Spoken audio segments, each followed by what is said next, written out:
So let's start with, how does the economy look from Indiana? Is it as good as the president says? I guess it is. It's unemployment down below 4%. Indiana is has the lowest in the Midwest or the heartland of the country, but everywhere nearby is doing well. We here are the #1 manufacturing state in terms of its piece of our economy, and you know that sector is booming. There's a little cloud over agriculture and agribusiness because of trade disputes, but for the moment, very high employment, rising incomes, and a lot of reasons to smile. So does the president deserve how much of the credit for this successful economy, and is he going to get credit for it come November? Two very interesting and different questions.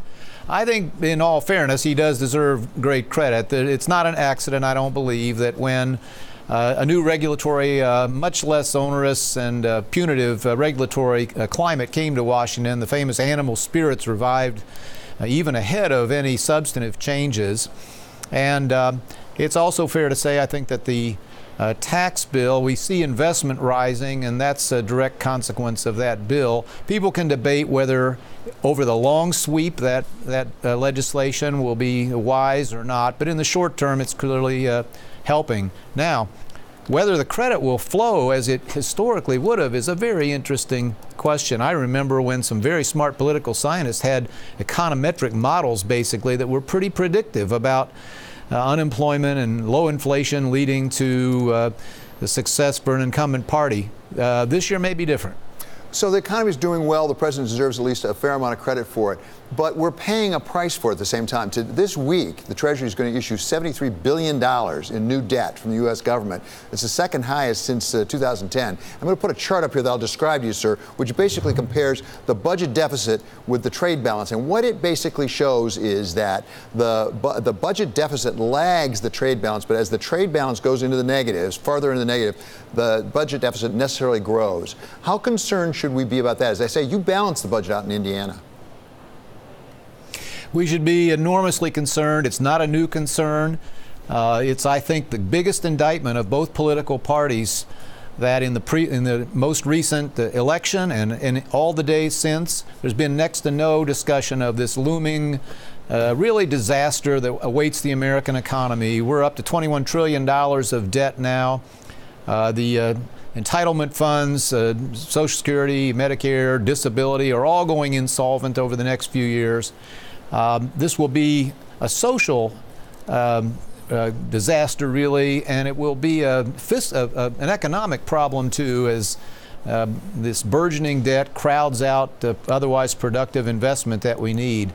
So, you know, with or without, whatever happens on the trade front, the big drivers are the autopilot programs that no one wants to touch, and which I believe long-term are by far the biggest domestic problem America faces. And interestingly, something really not addressed by either presidential candidate in 2016. We didn't hear much talk about entitlements other than we really like them a lot.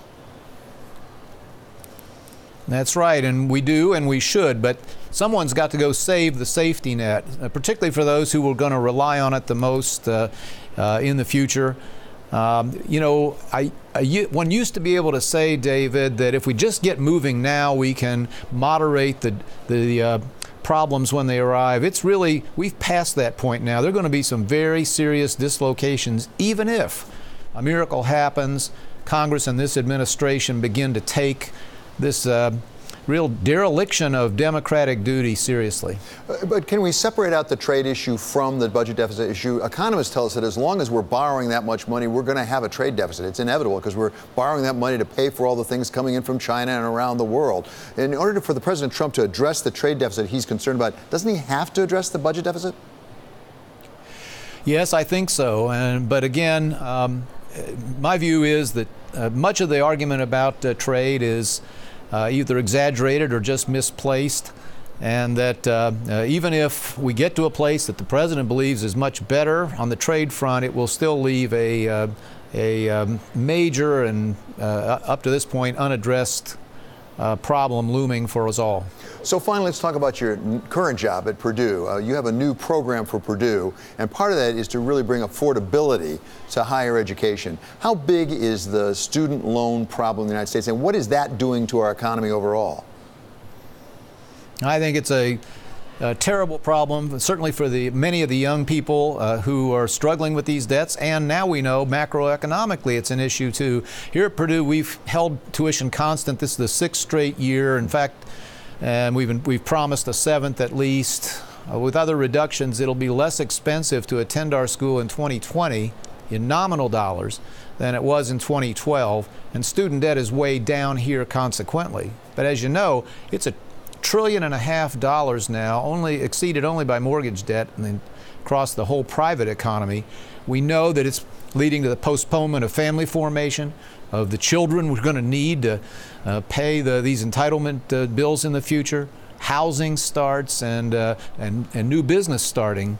And so it's a real issue at the individual level and at the societal level, and we think anybody with a chance to moderate the cost of higher education ought to be doing it. And finally, does the government bear some of that responsibility, because we've just made credit available too readily to college students, a little bit like what happened with the housing crisis, where we wanted to encourage people to own houses, so we allowed credit to be too readily available?